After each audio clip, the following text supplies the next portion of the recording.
edition of AgriBiz. Biotech, a crop's best friend? Fresh off the vine.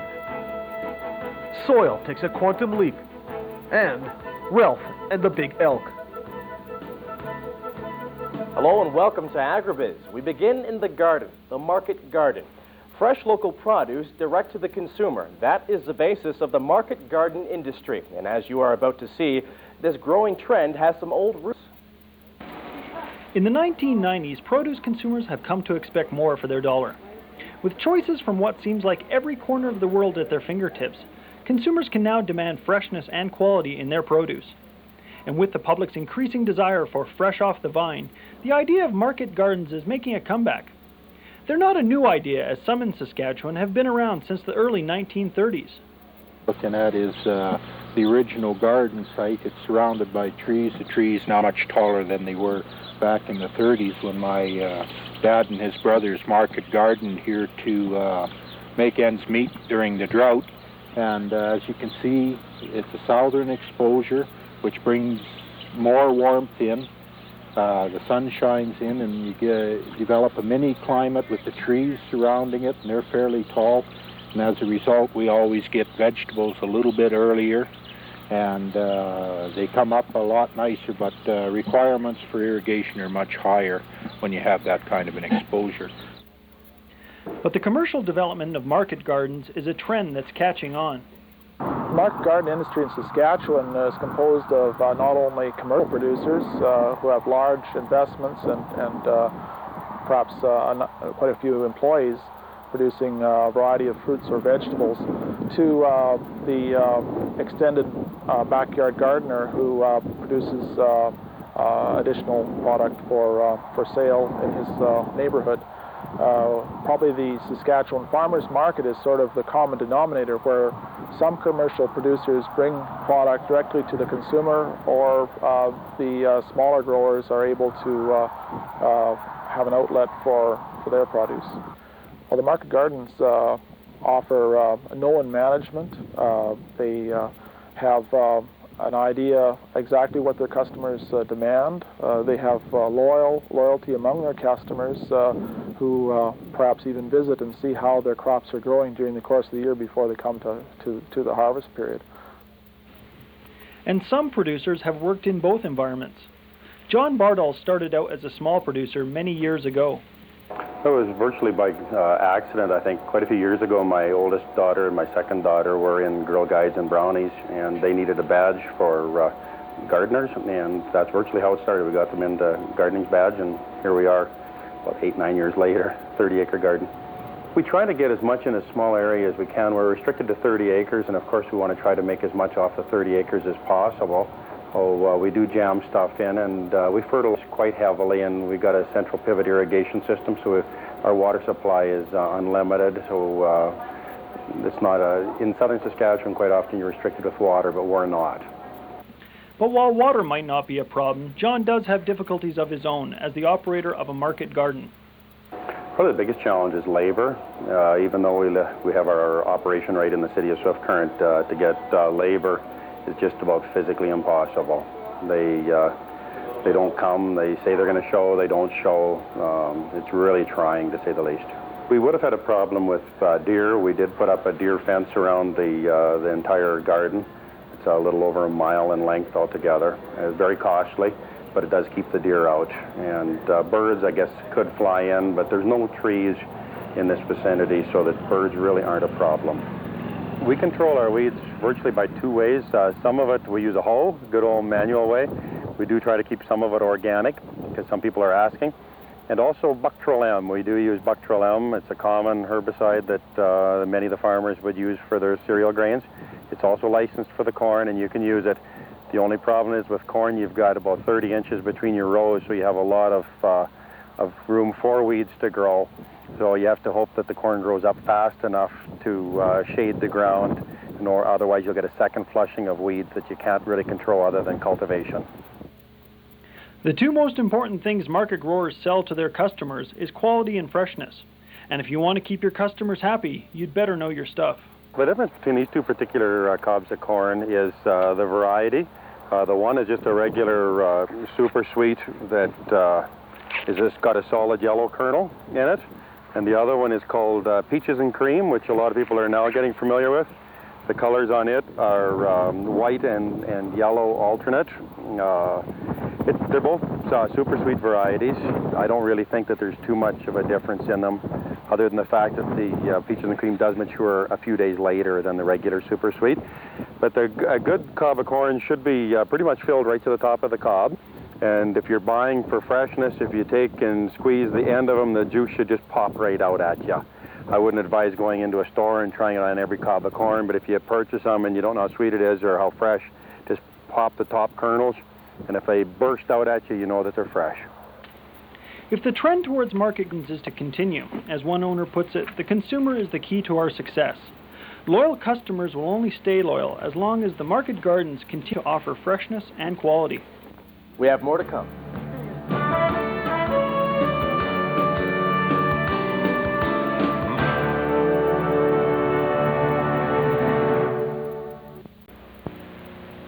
What do O.J. Simpson and healthy wheat have in common? They both depend on accurate DNA analysis.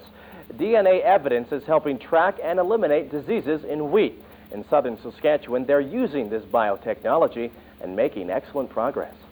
Dr. Ron Knox, a scientist at the Agriculture Research Station in Swift Current, specializes in biotechnology.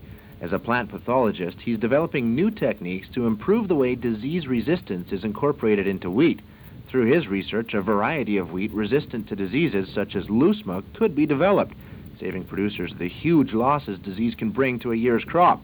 In order to engineer such a plant, Knox starts with the genetic core, or the DNA. The method that we're using for looking at DNA as a method of tracking disease resistance is to take a look at the DNA by extracting the DNA from a line or a variety, and we have ways of looking at the characteristics of the DNA to see if there's differences from one variety to another.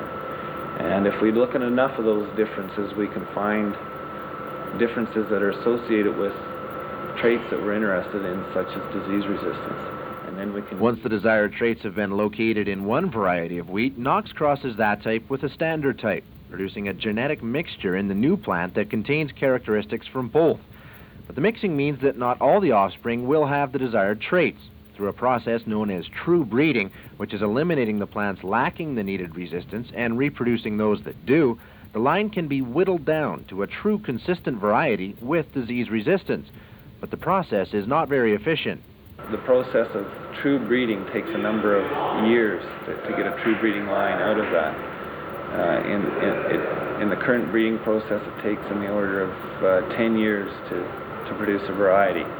Knox is using two new processes that dramatically reduce the time needed in developing true lines. The first is called doubled haploid production. Using this process, the scientist pollinates the wheat with corn, tricking it into producing an embryo with only half the genetic structure, thereby eliminating the mixing of the desired traits with the undesired ones, meaning all the plants grown will be consistent. With the production of double haploids, we get, after one generation, a true breeding line, so it reduces the length of time to produce a variety. The second method goes back to the DNA of the plant, using DNA markers. We have something that is associated or linked with another trait, so it's marking the trait, and we look at the marker instead of the actual trait itself, because there's, for various reasons, there's a number of difficulties in trying to evaluate that trait. Using specialized equipment, Knox extracts the genetic sequence of each plant, and when it's displayed, he looks for the DNA marker. If it's there, so is the desired trait.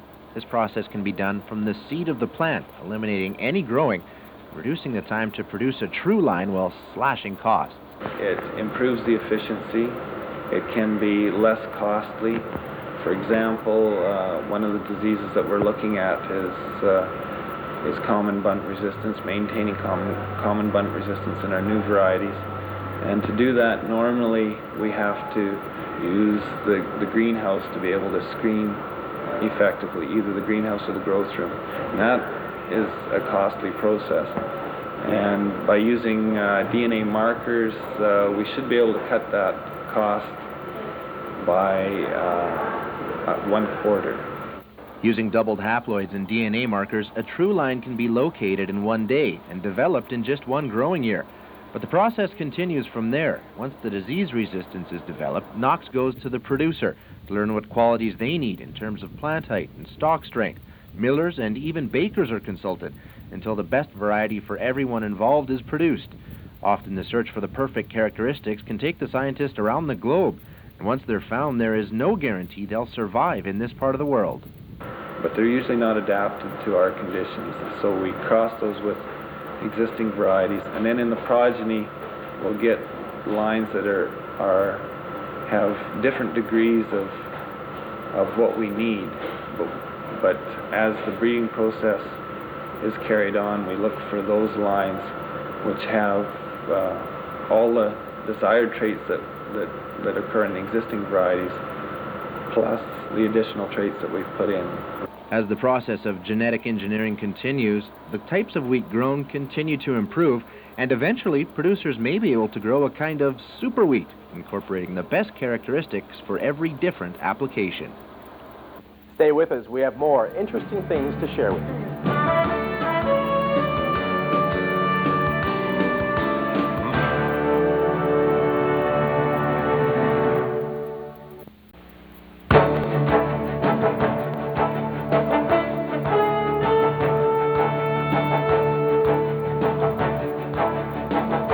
Now, in the second part of our feature on soil analysis, we return to the Soil Sciences Lab at the research station and deal with quantum mechanics. This is the atomic absorption spectrophotometer. Gary Winkleman and his associates use this machine to test soil samples for particular elements. Basically, it's a process where we shine light of a specific wavelength through the sample, while supplying the sample with energy to bring it to what we call the ground state. This is an electronic configuration of the atomic structure of the sample. We supply energy either as a flame or as an electric current to the sample state. When we do that, then the light that's from these cathode ray tubes that are in this area here shine through the sample at a specific wavelength that allows that sample electronic structure to jump to a higher energy state. When it jumps to that higher energy state, it absorbs that quanta of light that was supplied, therefore reducing the amount of light that goes through the sample by absorbing it. That's why it's called atomic absorption spectroscopy. Clear? Well, this is based on the theory of quantum mechanics, which we're not going to get into right now. Well, maybe a bit. Our cell will hold, I think it's around 8 tubes, and each tube is specific for the element that we're looking at. So one tube will be for potassium, one for sodium, one for manganese, copper, zinc, aluminum, and so forth. And when we heat that by passing an electric current through it, that light that's generated is of one specific wavelength. The samples are placed in numerical order within a sampling tray that holds 80 samples. These samples must be liquid samples to go in. The sample is either drawn up here. This part here is the sampler for the flame. It's either drawn up and sucked through by the very action of the flame burning itself causes a vacuum, and it draws the sample through into the flame. Or on the other side, we have a small pump, and the sampler sits right in front of the furnace components. We have a very small pump, and it'll go over and pump. We're taking 10 microliters. Now these are capillary tubes here, both on this side and this side. They're running in the area of inside diameter of 0.015 inches. As you'd expect with such tiny samples, the atomic absorption spectrophotometer is extremely sensitive. If you notice there's a danger warning and so forth, people with pacemakers, we have a very strong magnetic field that's used as a background correction mechanism. What this does is allows us to get down in magnitude of an order of about 1,000 times more sensitive. The flame component, we can go down to 10 parts per million. And on the furnace component, we can go down to around 50 parts per trillion. So basically, if you put one drop of something in this much water, this machine can find it. The entire experiment runs on computer, which stores the results as well. This entire piece of equipment is operated and controlled by a 486 computer, and all the software, all data collection, and all the operation of the instrument itself is controlled by that computer. Okay, this is the control screen for the atomic absorption spectrophotometer, and what you're seeing right here, happening right in this area here, is the actual sample coming off. The absorbance will go up and then it'll level off, and that's at the point where it levels off that the computer is actually taking the analysis and taking the reading. Now, besides soil, this machine can test other things important to agriculture production. We can do plant samples, water samples, soil samples. However, the sample must be in solution. Creek and irrigation water can be run directly into analysis, but soil must be turned into a liquid solution. With the acids they use to break the materials into liquid form, any sample larger than 1 gram runs a risk of explosion. We're starting my 24th year here, and within our lab we've had no explosions. So far, so good. So the sampler now is going over to the standards. Draws the standard through, you can see the change of color as the sample goes through the flame. At the same time, the cathode ray tube, the energy light emitted from that is also shining through the flame. The sample is in the flame absorbing energy from that light source. So maybe quantum mechanics isn't such a scary thing after all. You may not be able to take the artist out of the farmer, but you can't take the artist off the farm. When there's a chance to make money doing something you love, you gotta go for it. One man did. Meet Ralph R. Berg, sculptor. Driving into Cabri, Saskatchewan, expect the unexpected, especially when you pull up to the Berg's house. In the summertime, visitors are liable to see anything under construction, like this elk. Ralph R. Berg is a sculptor, and this is one of his creations, before it made an 800-kilometer journey to Manitoba. This is an elk. It's twice life size. It's on the flatbed. It had to be lowered, as you can see, through the deck. Otherwise, it won't fit under the underpasses at Moose Jaw and the ones in Regina. It's going to Riding Mountain Park, the town of Honolulu. They have an elk steering committee there. They've actually commissioned me to build this elk. We know where the big elk lives now, but what were its beginnings? It starts out as a steel cage. In this one, I've used 2x2 square tubing. And you build the leg bones, and then basically you join them with steel. And there's 750 feet of 5/16 iron rod that kind of builds a cage, like a rib cage around it. You build the body, you build the legs. The legs have 5 iron rods coming around, down each along the tubing. That gives you your outside perimeter. And then it's covered with steel mesh, and then the fiberglass goes on that. There's 3 layers of fiberglass. The sculptures Ralph has been commissioned to make are on display across Western Canada, but the giant elk created a new challenge. I had to build this crane. I kind of built the crane so that I could build the elk. The other ones I built were a little smaller, and I could, with some help of my friends, we could tumble them around. But this one got to the point that when it decided to come down, it'd squash us all. So we built the crane to more or less to load them and also to tip them around when I'm working on them. A sculptor's work is often smaller than the subject. So what made Ralph go larger than life? I do taxidermy work, and I build mannequins for a supply company. And from that, I guess if you're building life-size ones, I've done some miniature bronze works, which is just a scaled-down version of the life-size ones. And then somebody thought I should build them a larger one. I said, well, it doesn't matter. I can just multiply all my measurements by 2, and that's what this one is. It's twice life size, so you get the measurements of a real elk, multiply it by 2, and this is what it turns into.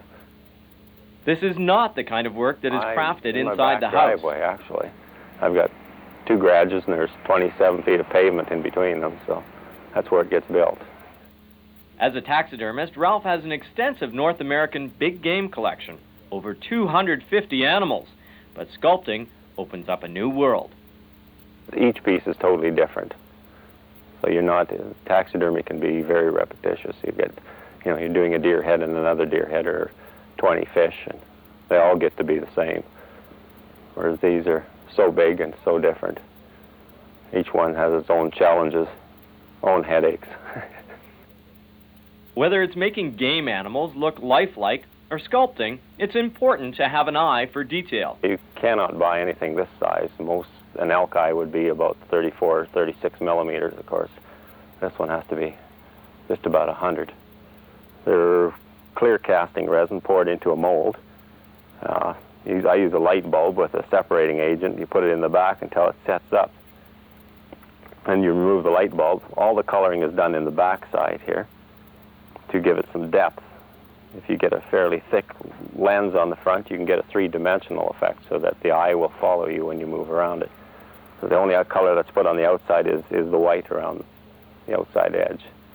That way, when it's installed, you can get the whites in the corner of their eyes, and it's already there. It's best to be outdoors when working with fiberglass, but in the cold of winter, Ralph continues his big game collection that he takes great pride in. When you look for these, you look for nice colored ones, one that aren't something that's not scarred up. Or a nice colored fur is a lot better in a life-size mount than a great big set of horns and a terrible-looking animal. They say life imitates art, but in Ralph's case, it's truly larger than life. AgriBiz will be right back.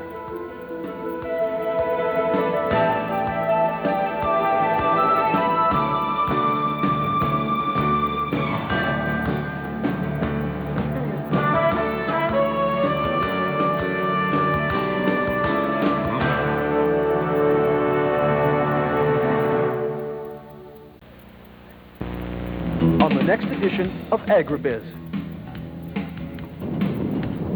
We decided that we'd have the people of the world come to us instead of us going to see them.